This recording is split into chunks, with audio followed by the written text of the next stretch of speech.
नमो मातृभूमी जिथे जन्मले मी, नमो आर्यभूमी जिथे वाढले मी, नमो कर्मभूमी जिये जाच कामी, पडो देव माझा नमामि नमामि.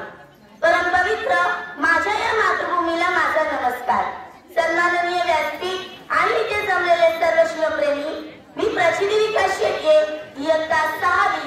आज मी तुम्हाला अशा एका महान व्यक्तीबद्दल सांगणार आहे ज्याचा मला तुम्हालाच नाही तर संपूर्ण देशाला अभिमान आहे.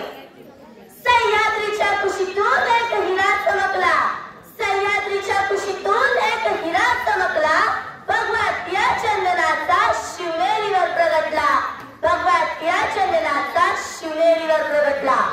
हातात घेऊन तलवार शत्रूंवर गरजला, हातात घेऊन तलवार शत्रूंवर गरजला. महाराष्ट्रात असा एक राजा होऊन गेला, महाराष्ट्रात असा एक राजा होऊन गेला. मित्रहो, 350 वर्षांपूर्वी आपल्या महाराष्ट्राला एक लाडका वीरपुत्र मिळाला. ते म्हणजे छत्रपती शिवाजी महाराज, ज्यांनी स्वतःच्या पराक्रमानं, शौर्यानं, धाडसानं आणि जिद्दीनं नव्हत्याचं होतं आणि होत्याचं नव्हतं करून मुठभर मावळ्यांच्या जोरावर महाराष्ट्राच्या भूमीवर भगवा फडकवला. त्यावेळी अनेक परकीय सत्ता या महाराष्ट्रात धुमाकूळ माजवत होत्या. मुघलांच्या कैदेत लाखो मराठा सैनिक खितपत पडले होते. अनेक बायकांच्या कुंकवाचा धनी मानला जात होता. शेतकऱ्यांचा कुणी कैवारी नव्हता. अशा या परिस्थितीत महाराष्ट्राच्या भूमीला हवा होता एक झंकार, धगधगता पेटता अंगार. अखेर ती वेळ आली आणि सह्याद्रीची गर्जना झाली.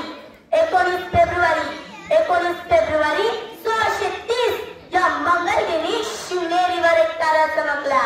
जिजाऊच्या पोटी सिंह जन्मला.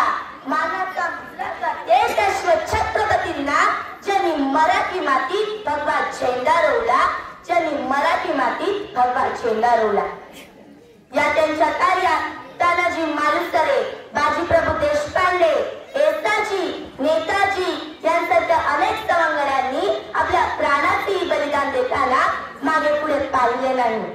त्या उत्तंदर आपली दिशा ठेवून वाट काढत आपल्या सहकार्यांच्या मदतीने शत्रूशी लढा देत अशा एका वीरपुत्राने गुलामी नाकारत हे स्वराज्य निर्माण केले. मित्रहो, शिवराय आपल्याला एक शिकवण देऊन गेले, ती म्हणजे परस्त्रीला माते समान मानणे.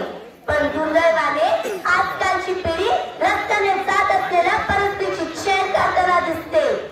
आज बरेचशी लोक आपापल्या गाडींवर शिवरायांचे फोटो लावतात, पण ज्यावेळी एखादी स्त्री रस्त्याने जात असते त्यावेळी तिची छेड काढतात, तिचं अपहरण केलं जातं.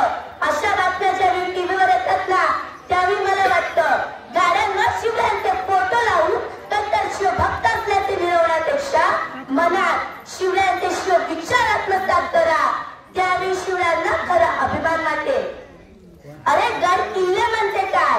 गड किल्ले म्हणजे दिवस रात्र झटून रक्ताचं पाणी करून हात तुटला तरी गड जिंकण्यासाठी लढणाऱ्या थोर मावळ्यांचे बलिदान आहे.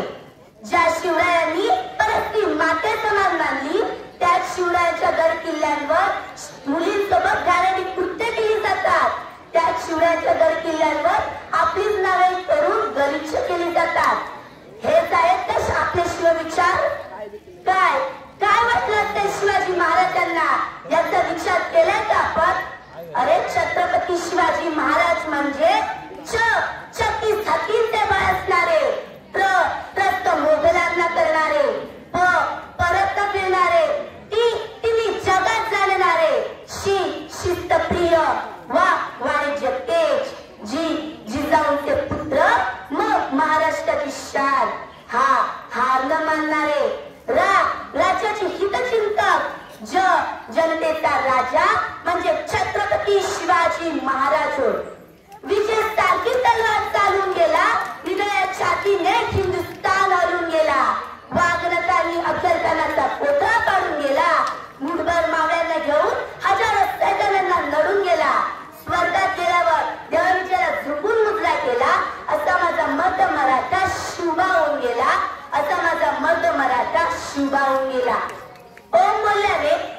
शांती मिळते, साई बोलल्याने मनाला शक्ती मिळते, राम बोलल्याने पाप मुक्ती मिळते आणि जय शिवराय बोलल्याने अंगात 100 हत्तींचे बळ येते, अंगात 100 हत्तींचे बळ येते. जाता जाता एवढंच म्हणेन, शब्दही पडतील अपुरे अशी शिवरायांची कीर्ती, शब्दही पडतील अपुरे अशी शिवरायांची कीर्ती. राजा शोभन दिसते जगती, अवघ्या जगाचा शिवछत्रपती, अवघ्या जगाचा शिवछत्रपती. बोला छत्रपती शिवाजी महाराज की, धर्मवीर छत्रपती संभाजी महाराज की, सनातन हिंदू धर्म की. धन्यवाद. सचिन साखरे. थांबा थांबा थांबा ऋषी, थांबा. त्या गाडीच्या वर पाय देऊ नका. थांबा. काय म्हणून विचारताय? मी शबरी. हा पुराचा सडा माझ्या रामासाठी आहे. गेली कित्येक वर्ष मी त्यांची वाट पाहते आणि ते नक्की येतील. त्यांच्या पदस्पर्शाने माझी झोपडी पावन होईल, मी धन्य होईल. जय श्रीराम, जय श्रीराम, जय श्रीराम, जय श्रीराम. हे नाव रोशनी हे सापळे आहे. ही लक्ष्मी सर्व समुद्र देवांची कन्या.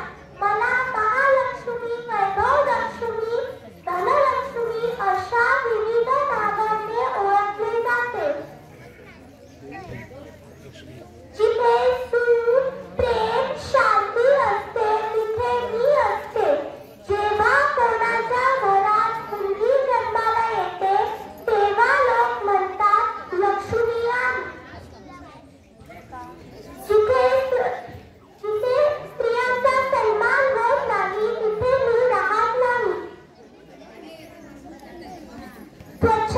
जिथे स्वच्छता असते तिथे मी राहत असते.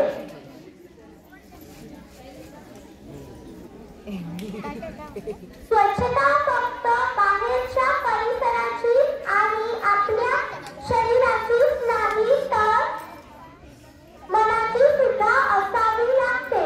नमोस्तुते, नमोस्तुते, नमोस्तुते. थँक्यू. माझं नाव सुधे पवार. मी लक्ष्मणपंथी आहे.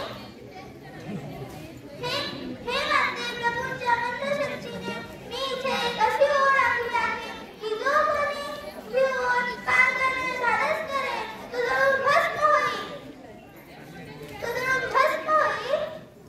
म्हणून माझी अशी विनंती आहे की रामनगर येईपर्यंत तुम्ही ही ओळ कुठल्याही ही लक्ष्मण देवीला तुम्ही कोणत्याही परिस्थितीत पार करू नका.